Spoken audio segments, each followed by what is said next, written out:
Shalom Bapak Ibu Saudara dimanapun saat ini kita sekalian sedang berada, Bapak Ibu Saudara, di masing-masing tempat, siang atau malam atau sore atau pagi, ketika Bapak Ibu mendengar kebenaran firman yang boleh saya bagikan secara sederhana ini, kiranya boleh meneguhkan dan menguatkan kita sekalian dalam hidup yang harus kita jalani ini. Mari sebelumnya seperti biasa saya mengajak kita sekalian untuk berdoa terlebih dahulu. Bapa dalam surga, kami mengucap syukur, terima kasih untuk pemeliharaan Tuhan atas kami. Saatnya sekarang Tuhan, kami mau menghampiri Engkau, kembali minta pertolongan-Mu untuk kebenaran firman yang secara singkat boleh kami dengar, kiranya mendatangkan kekuatan buat kami. Di dalam nama Tuhan Yesus kami berdoa, amin.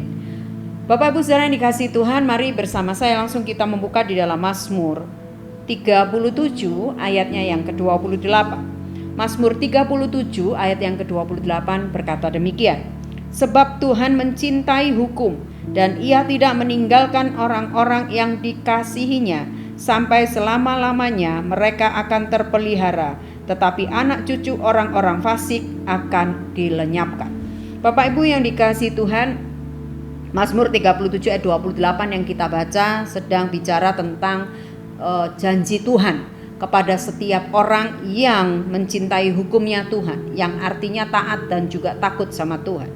Dia berjanji bahwa setiap orang yang demikian bukan hanya dirinya yang akan diberkati, tetapi sampai kepada anak cucunya dia juga tetap akan diberkati.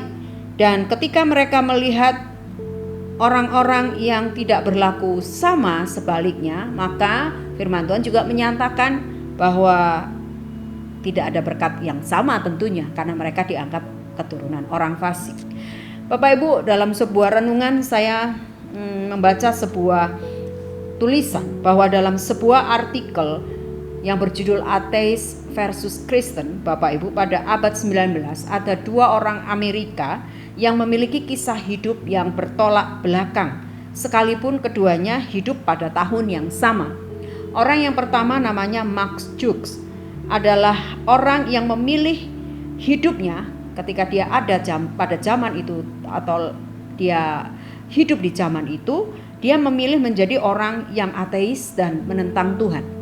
Dari 560 keturunannya, setelah diteliti begitu Bapak Ibu, Max Jukes ini ternyata dari 560 keturunan ada 300 orang mati sebagai orang yang dalam kehidupannya itu jauh daripada kata diberkati, karena 300 orang ini mati itu sebagai pengemis, ya. Dan yang kemudian 150 lainnya dikatakan di sana menjadi penjahat.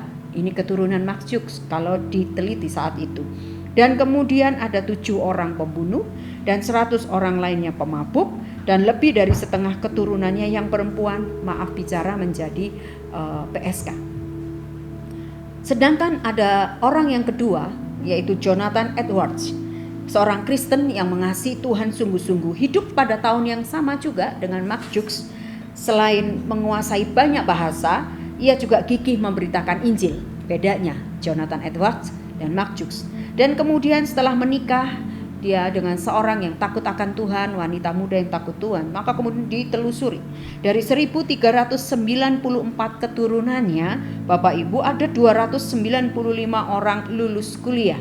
Kemudian 13 orang menjadi rektor, 3 orang dipilih sebagai senator Amerika, 3 orang gubernur negara bagian, 30 orang menjadi hakim, 100 orang menjadi pengacara, 100 orang menjadi misionari, dan kemudian ada juga yang jadi pengkhotbah dan penulis terkenal. Sedangkan 80 orang lainnya bekerja di kantor pemerintahan, 75 orang menjadi perwira angkatan bersenjata, 65 orang menjadi profesor, 3 orang menjadi wali kota, dan 1 orang menjadi wakil presiden.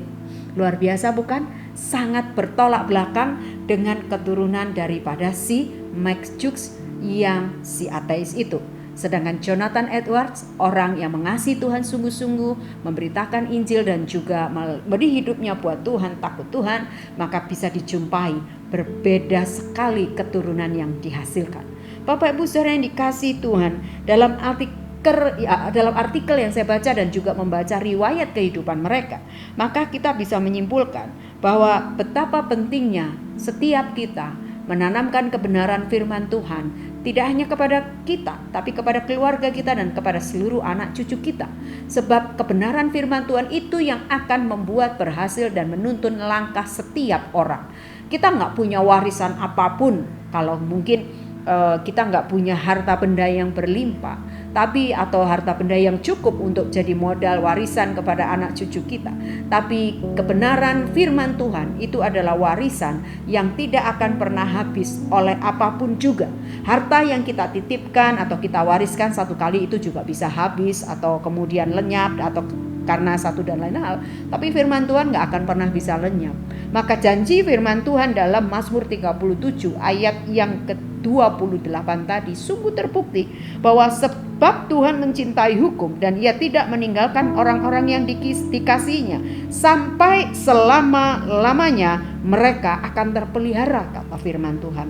Maka Bapak Ibu Saudara yang dikasihi Tuhan, lewat apa yang saya sampaikan secara singkat ini, bagaimana pengalaman hidup orang-orang yang sudah hidup mendahului dan mati mendahului kita, bahwa mereka sudah memberi sebuah contoh nyata bagaimana bukti pemeliharaan Tuhan atas orang yang mencintai hukumnya Tuhan dan yang tidak. Yang terpelihara bukan dirinya, tapi seluruh keturunannya menjadi orang-orang yang diberkati Tuhan dan terpelihara dalam pertolongan Tuhan. Mari kita renungkan bagian ini baik-baik Bapak Ibu. Apa yang akan kita wariskan, apa yang akan kita teruskan kepada setiap anak cucu kita. Kebenaran firman Tuhan sudah menyatakan bahwa kalau kita takut akan Tuhan, kita mengasihi hukum Tuhan, pemeliharaan Tuhan itu untuk selama-lamanya. Dan kita yakin bahwa apa yang dijanjikan oleh firman Tuhan itu tetap ya dan amin. Bukankah dalam ayat selanjutnya dari bagian Mazmur 37 ayat 28, tetapi anak cucu orang-orang fasik akan dilenyapkan. Dan itu sudah terbukti pada keturunan Max Jux. Tidak ada satupun yang bisa menggambarkan sebagai orang yang diberkati dan orang yang dipelihara Tuhan. Mereka semuanya menjadi orang-orang yang mengakhiri perjalanan hidupnya dengan sangat tidak baik. Bukan karena mereka, tapi memang mungkin pola asuh dan lain sebagainya yang tidak memadai. Artinya karena lahir dari seorang Max Jux yang tidak mempercayai Tuhan dan hidup sebagai orang yang tidak percaya Tuhan dan tidak percaya ada Tuhan dalam hidupnya. Oleh sebab itu pada saat ini kiranya Bapak Ibu kebenaran ini menolong setiap kita sebagai orang tua, sebagai apapun kita kepada setiap mereka yang masih muda. Mari kita menanamkan kebenaran firman dan tetap mencintai hukum Tuhan supaya janji pemeliharaan Tuhan itu tetap selama-lamanya sampai kepada anak cucu kita. Kiranya Tuhan Yesus memberkati Bapak Ibu Saudara dimanapun saat ini berada. Tuhan Yesus memberkati. Mari kita berdoa. Bapa, terima kasih Tuhan, Engkau sudah menolong kami. Terima kasih untuk kebenaran firman yang singkat ini. Kiranya jadi berkat buat setiap kami. Tuhan, tangkap hati setiap kami dan juga kiranya kebenaran ini boleh kami bagikan kepada setiap mereka Tuhan yang masih muda. Kami sebagai orang tua, kami sebagai oma opa, kami sebagai om tante, sebagai apapun kami punya tanggung jawab mewariskan kebenaran firman supaya janji firman Tuhan menjadi ya dan amin dalam seluruh hidup keturunan anak cucu kami. Terima kasih Tuhan, dalam nama Tuhan Yesus kami berdoa. Amin.